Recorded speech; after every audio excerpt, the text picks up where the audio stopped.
What's up guys, Rocketeer Selangor dalam channel Gear. Kalau korang follow kita orang dalam Instagram, hari tu aku ada post, aku ada buka soalan. Kalau korang tanya, soalan tu akan masuk dalam review. And korang boleh tanya apa-apa pasal hero kita belakang ni, Honda CBR 650R. Tapi review kali ni aku nak buat kelainan sikit. Aku nak start dengan jawab soalan-soalan korang post hari tu. Kita mulakan dengan soalan yang pertama daripada Kamarul. Okey, ni soalan dia. Motor ni dengan abang punya CBR mana lagi laju? Yang aku punya CBR 600RR, yang ni CC dia lagi besar, 650R. Beza dia R dekat belakang tu. Aku punya lagi banyak R.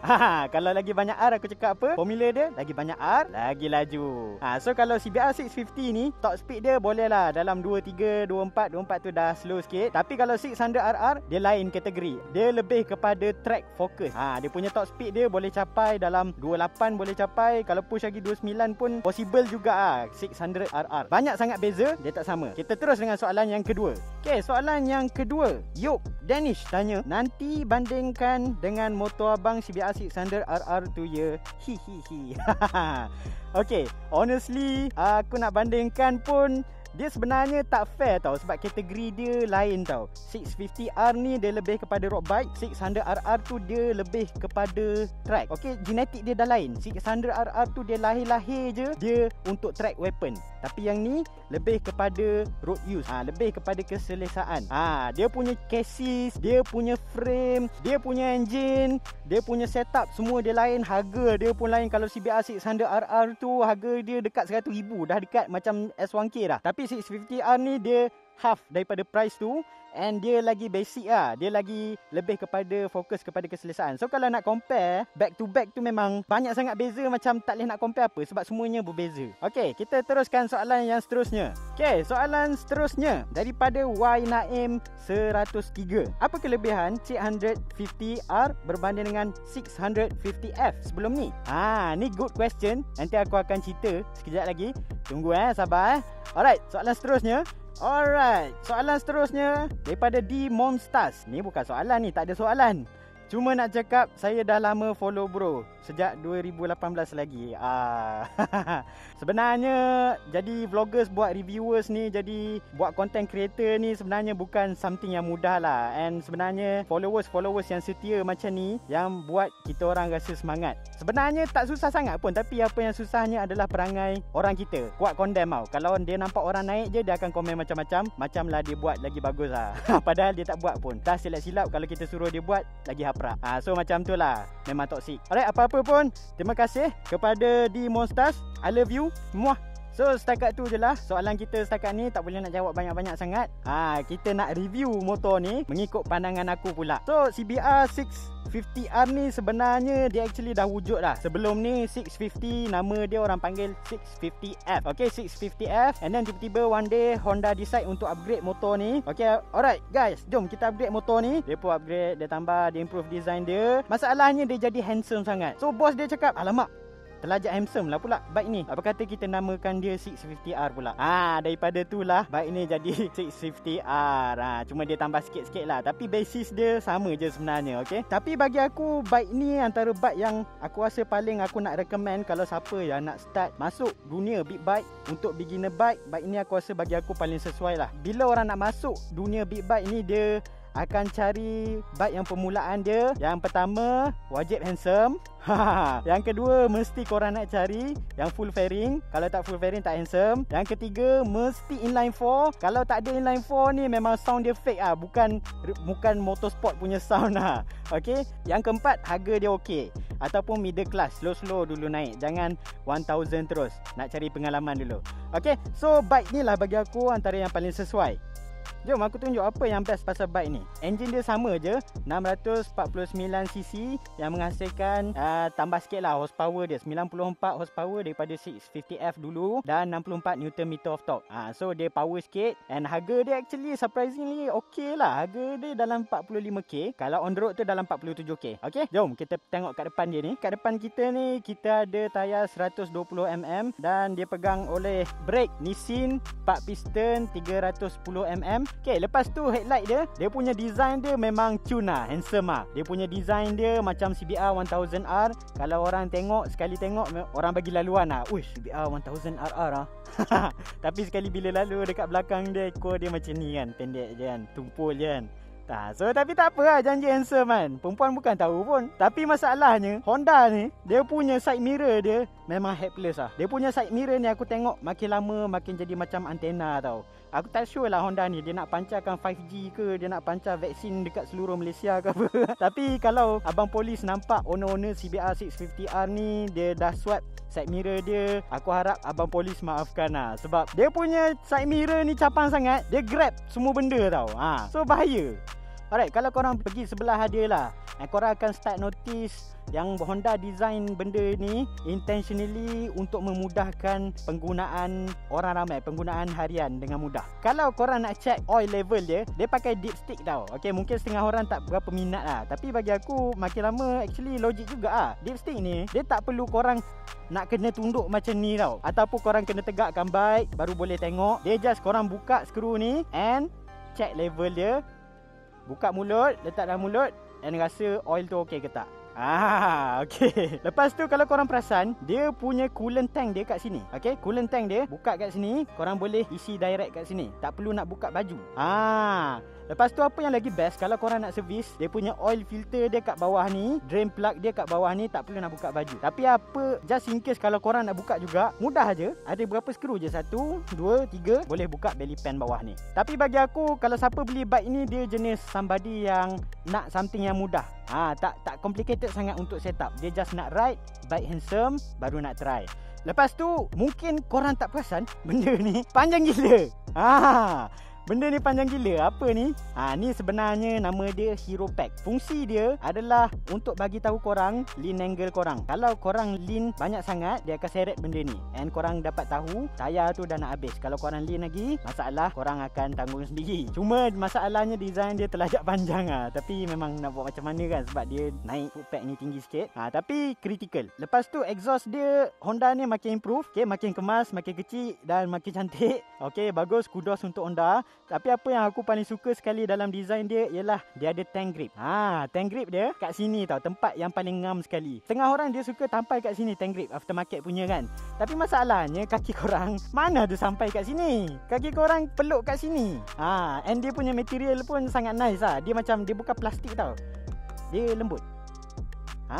Dia macam plastik keras tapi dia lembut sikit. Aku pun tak sure macam mana, tapi memang dia grab lah. Kalau korang peluk tu, dia friction dia kuat. Lepas tu kita tengok tayar belakang dia. Dekat belakang ni kita ada tayar 180mm, dicengkam oleh 240 single disc, single piston Nissin yang korang tak berapa pakai sangat. And then suspension dia basic sikit. Okay, preload adjustable je. Cuma warna dia tu kuning tu macam geli sikit. Tukar warna lain lah. Terlajak kuning, dia punya kuning. Okay, tapi apa yang paling kelakar sekali aku nak tunjuk hari ni ialah dia punya fender belakang ni. Korang nampak tak fender belakang ni? Dah lah panjang, lepas tu bersayap-sayap pula ni. Over gila design dia. Padahal nak pegang number plate je pun ada banyak gila sayap Honda letak. Honda ni Honda Big Wing tau, bukan Honda Mini Wing. Tak payahlah nak letak many-many sangat kat sini. And then dia punya brake light dia LED. Tapi yang special pasal brake light ni ialah dia ada emergency stop indicator. So kalau korang brake mengejut, dia akan keluar double signal tu. Dia akan keluar emergency signal tu, tet berapa saat, lepas tu dah habis. So which function lah, dia communicate dengan orang sekitar korang. Okay, jom kita spot check under seat dia pula. Okay, kita buka under seat dia pula. Ni kunci Honda by the way, dan antara kunci handsome lah. Tapi kalau korang nak buka seat ni, okay, korang masukkan kunci macam dekat lokasi motor biasa. Okay, and then okay, korang boleh tarik and tada, surprise. Okay, apa korang expect sangat kan motor super sport ni dia punya storage. Tapi actually sangat okay lah untuk dia punya space dia. Okay, kemas. Dia punya tools dia siap diikat. Dia tak berterabur lah. Dia tak tinggal macam tu je. Boleh lah muat dalam satu roti sausage.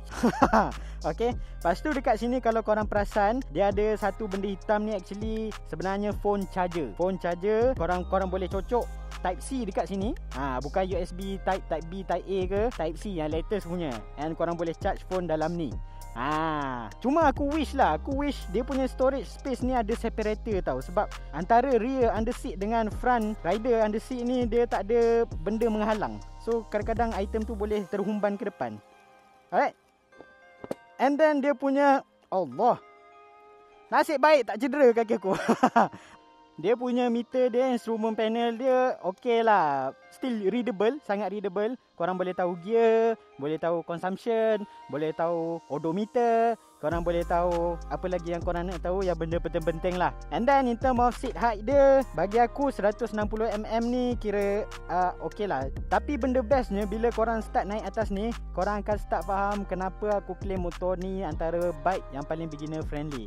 Okay, apa kata kita cuba test ride. Alright, let's go.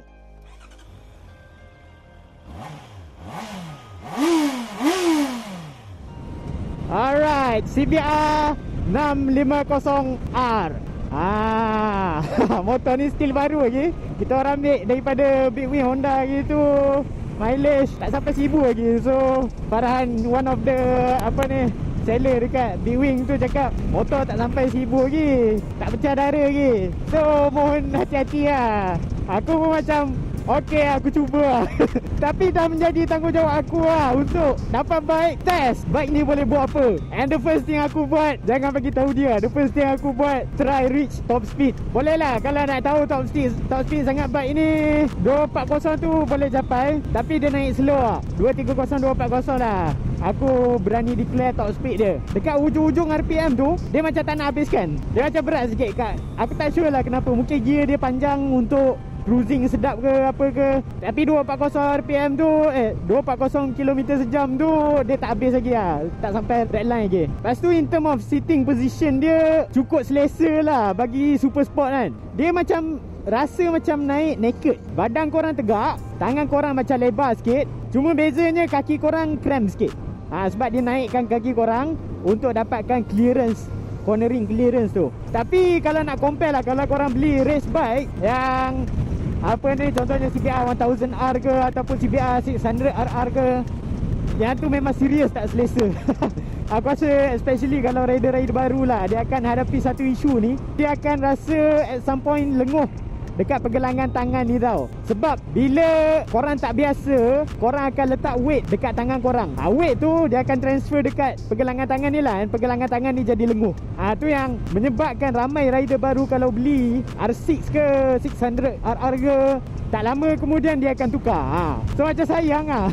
Instead baik korang beli bike ni untuk permulaan, nak biasakan diri dengan riding position super sport, power super sport, power race bike, better korang start dengan bike ni. And aku nak cerita lah highlight of the day pasal 650R ni adalah dia punya engine lah. Inline 4 daripada Honda, serius padu. Honda memang tahu nak buat inline 4 macam mana. And aku rasa kalau siapa yang nak start dalam dunia big bike ni, 650 ni antara kategori yang paling bagus lah. Nak biasakan dengan weight, riding position, control, 650 ni the best untuk start. Kalau korang tak pernah ride motor, korang start dengan 250 ataupun 150. Kalau korang pengalaman ride motor, 650 dah cukup ngam. And aku rasa inline 4 yang paling sesuai sekali instead of parallel twin ke V-twin ke. Sebab inline 4 ni dia punya karakter engine dia power dia kat atas tau. Dekat bawah tu dia linear tau naik. Dia tak banyak kat bawah tapi kat atas. Especially Honda ni 650R ni, dia serius soft gila. Time keluar throttle tu dia lembut je naik. And kat atas tu baru keluar power dia. Mungkin setengah orang rasa boring sikit lah, tapi selesa lah. And bagi rider baru aku rasa sangat sesuai sebab dia bagi buffer tau. Buffer untuk korang lakukan kesilapan tu tanpa ada efek. Sebab masalah dengan rider baru ni, dia disiplin tangan dia lah. Throttle control dia tak berapa bagus sangat. Aku dulu-dulu pun sama je. Even macam Mangkok Ayun yang claim diri dia orang dah pro ride lah, dia tak ada disiplin dalam main throttle. And benda ni sangat bahaya lah, especially bagi rider yang tiba-tiba nak start big bike ni terus 1000cc. Aku tak recommend lah. Tapi kalau korang nak juga, tu duit korang lah, aku tak kisah. So sesuai lah bagi siapa yang tak biasa lagi main throttle control. Yang best bike ni, bawa santai boleh, tapi nak kona layan. Suspension dia cukup lah, cukup untuk bagi keseronokan. untuk layan secara sederhana macam ni. So bersederhana lah. Yang penting jasad korang intact. Tapi yang bestnya ride bike ni dia economical tau. Antara bike yang paling jimat minyak pernah aku ride, bike ni lah termasuk kategori tu. Average aku pakai 18 hingga 20 km per liter. Mungkin bagi setengah orang macam alah, tak ada lah banyak sangat. Motor kat macam aku lagi banyak, Azia aku lagi jauh. Tapi cik korang consider lah 18 hingga 20 km per liter average dengan cruising speed yang mainly 140 km sejam. At least jimat lah. Cik korang bawa kereta ke, bawa motor yang tak cukup CC ke, average 140 km sejam, mana korang nak dapat? Yang best pasal Honda ni dia punya reliability lah. So far pengalaman aku pakai Honda ni antara bike yang paling tak ada masalah. Tapi nak tak nak aku nak share jugalah benda yang aku sangat tak puas hati dekat Honda ni. Ada dua benda yang aku paling annoying sekali kat motor ni. Kalau kau beli motor ni, kau kena hadap. Nak tahu benda apa kau tu? Jom kita lepak lo. Woo! Okay, so far motor ni bagi aku sangat perfect lah untuk beginner kan. Tapi ada dua benda je yang aku tak puas hati kan. Aku nak cakap betul-betul lagi ni. Dua benda ni yang paling aku annoying sekali. Yang pertama yang aku tak suka ialah dia punya throttle dia ringan sangat. Throttle weight dia ringan sangat, macam pulas angin. So korang tak berapa rasa sangat bila throttle ni engage tau. So especially kalau untuk rider newbie ni, dia tak biasa tau. Dia perlukan rasa, dia perlukan feedback. Dengan karakter bike ni yang semua benda dah okey dah untuk beginner, kalau throttle weight ringan sangat ni tak ngam. At least bagilah macam power delivery mode ke untuk counter kelemahan ni. Tapi yang kedua ni yang paling betul-betul aku tak suka ialah dia punya Honda punya trend ni. Aku tak tahu kenapa dia sejak kebelakangan ni dia suka sangat letak traction button kat sini. Sebelum ni bertahun-tahun, berpuluh-puluh tahun Honda letak button ni adalah passing light tau. Okay, dia macam high beam, high beam kan. Sejak kebelakangan ni dia tukar kepada traction. Okay, macam lah benda ni orang selalu kacau kan. Aku suspect Honda ni dia macam kalau off benda ni boleh naik 10 horsepower kot. So off, kalau on 100 horsepower, kalau off 90 horsepower. Dia dah swap horn button dengan indicator button kat sini. Horn button dia besar tapi kat atas, indicator kat bawah. So kadang-kadang macam tersilap kan. So kena biasakan. Mungkin diorang malu kot bunyi horn macam ni kan. Muka garang tapi horn macam ni. Okay, so tu je lah bagi aku apa yang aku rasa lah. Okay, bike ni sangat sesuai untuk majoriti orang kat luar sana. Orang yang nak ride secara santai dan sedikit layan sikit pun boleh juga. Dan paling sesuai sekali adalah siapa yang baru nak masuk kepada middleweight, sebelum nak naik kepada 1000cc. Bike ni adalah bike pertengahan yang paling sesuai. Korang boleh nak cakap lah apa benda korang tak setuju, tapi ni opinion aku. Aku sangat suka kalau siapa-siapa nak start dengan bike ni. Korang boleh tunjuk medal keyboard warrior korang. Korang boleh tak setuju, tapi ni adalah pandangan aku sahaja. Korang cakap lah apa korang rasa. Aku akan keluarkan markah kat sini. Okay, korang boleh tengok dekat mana-mana. Okay, somewhere lah kat sini. Okay, dia punya markah dia. Kalau korang boleh compare dengan previous markah yang kita orang pernah review motor. Kalau korang masih terpingga-pingga nak beli ke tak bike ni, aku suggest belilah sekarang. Sebab kalau korang tak beli sekarang, bila lagi korang boleh beli? Time ni, time single ke, time tak banyak tanggungjawab ke apa ke, adalah masa yang paling sesuai. Kalau korang dah ada anak bini ke apa ke, aku cakap korang, aku guarantee korang takkan boleh beli bike macam ni lagi dah. Korang dah tak ada peluang. Pintu rider tertutup untuk korang. Okay, apa-apa pun jangan lupa like, share dan subscribe. Follow IG kita orang. Dan dari semasa ke semasa aku akan post, aku akan open question untuk semua orang. Korang boleh nak tanya apa-apa je korang nak tanya, and soalan korang akan masuk dalam review video-video kita orang. Okay, kita jumpa pada episod akan datang. Ciao.